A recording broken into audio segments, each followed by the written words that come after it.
السلام علیکم۔ آج کی ویڈیو کا موضوع ہے بیعت عقبہ ثانیہ۔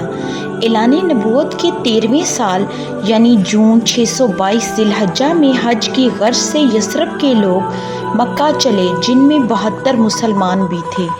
ادھر رسول اللہ صلی اللہ علیہ وآلہ وسلم کو حضرت مصعب بن عمیر رضی اللہ تعالی عنہ کی شاندار کامیابی اور مکہ آنے کا علم پہلے ہی ہو چکا تھا۔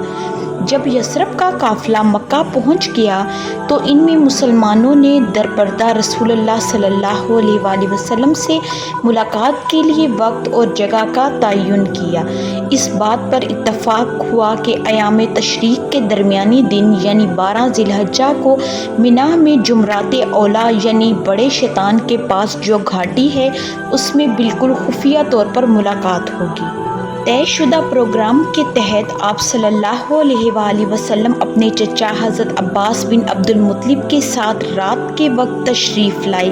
حالانکہ وہ ابھی تک مسلمان نہیں ہوئے تھے مگر چاہتے تھے کہ اپنے بھتیجے کے معاملے میں موجود رہیں۔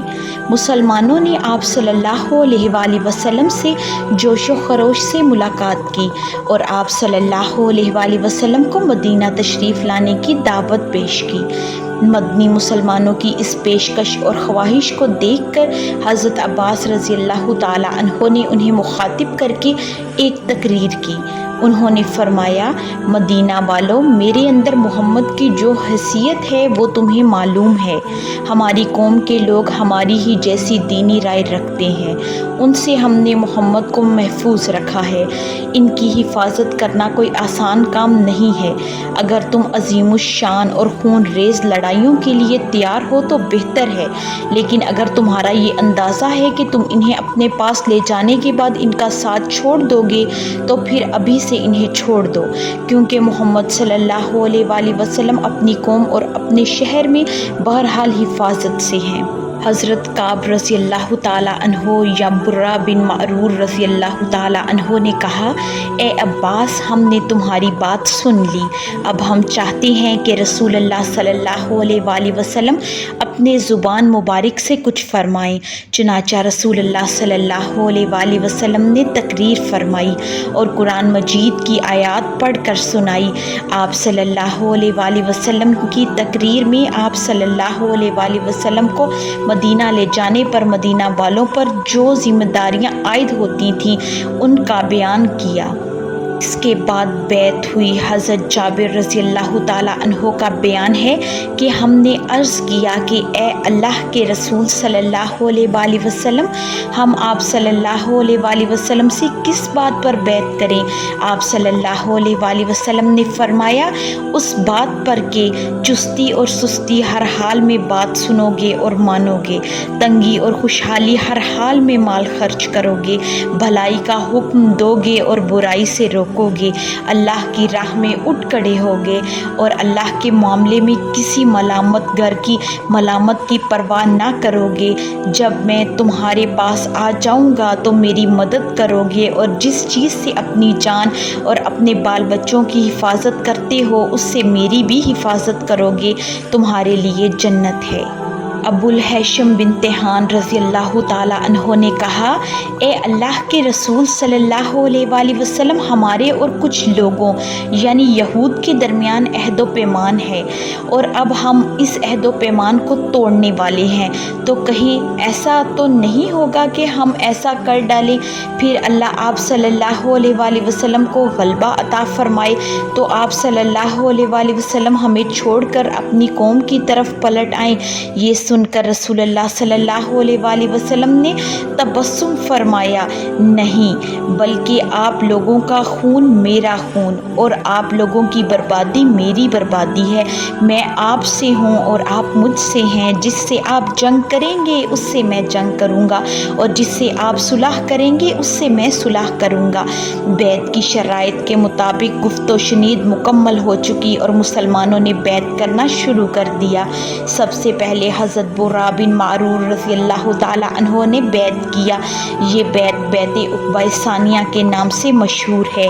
اسد بن زرارہ رضی اللہ تعالیٰ عنہ نے لوگوں کو مخاطب کر کے کہا کہ لوگوں آگاہ رہو، اس قول اور اقرار کا یہ مطلب ہے کہ ہم ساری دنیا کے مقابلے کے لیے تیار ہیں۔ سب نے ایک زبان ہو کر کہا کہ ہم خوب جانتے ہیں اور ہم اس کے لیے تیار ہیں۔ اس کے بعد رسول اللہ صلی اللہ علیہ وآلہ وسلم نے ان لوگوں میں سے 12 بزرگوں کو منتخب فرمایا اور ان کو تبلیغ اسلام کے متعلق ہدایت دے کر اپنا نقیب مقرر کیا اور ان کا کام اسلام کی تبلیغ کرنا مقرر فرمایا۔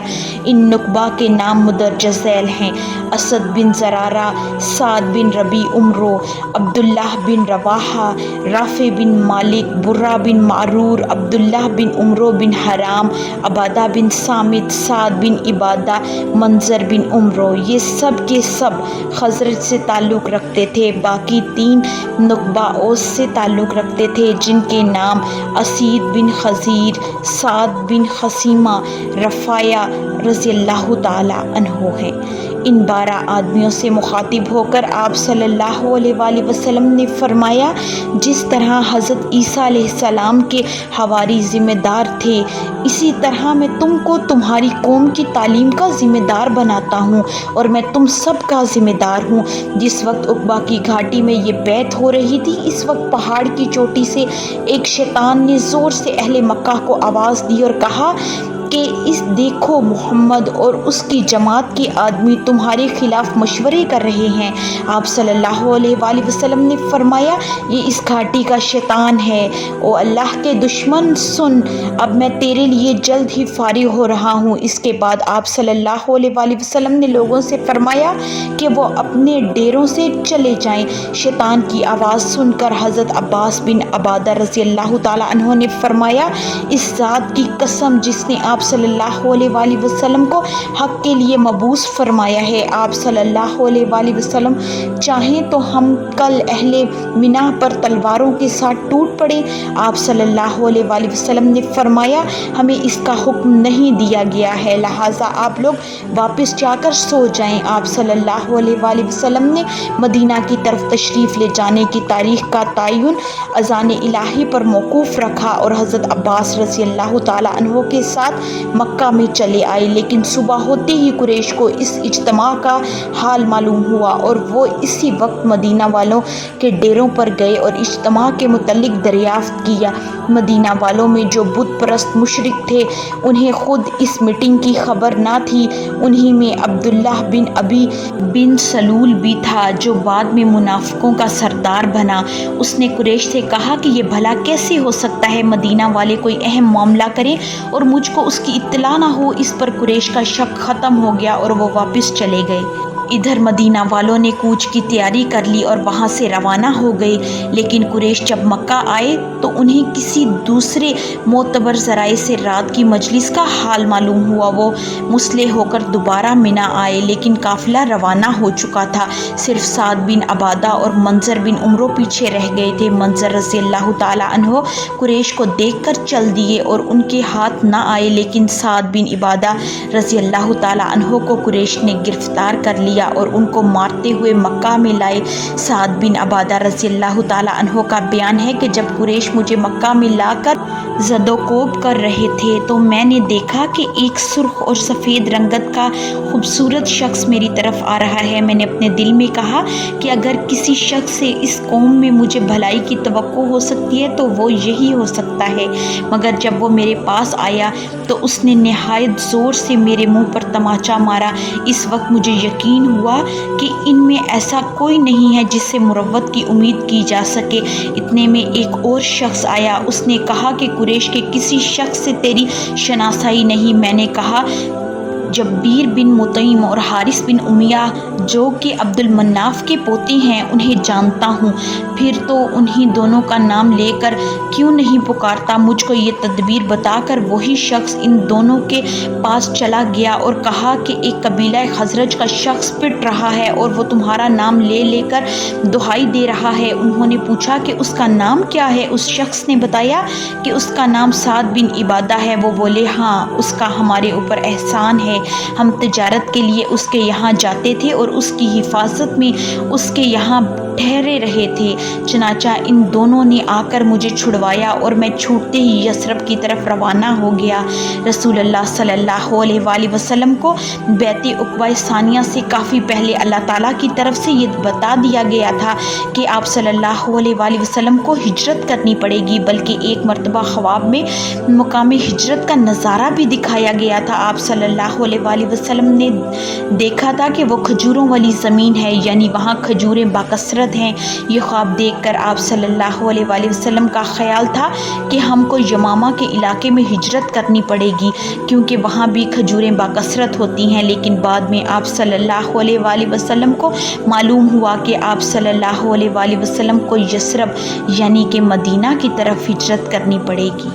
ویڈیو کو اینڈ تک دیکھنے کا بہت شکریہ۔ کل کی ویڈیو میں ہم رسول اللہ صلی اللہ علیہ وآلہ وسلم کی مکی زندگی کے مزید پہلوؤں کے بارے میں بات کریں گے۔ اگر آپ کو آج کی ویڈیو پسند آئی ہو تو لائک، شیئر، کمنٹ اور سبسکرائب ضرور کریں اور گھنٹی کے نشان کو دبائیں تاکہ آپ کو آنے والی ویڈیوز کی اپڈیٹس بر وقت ملیں۔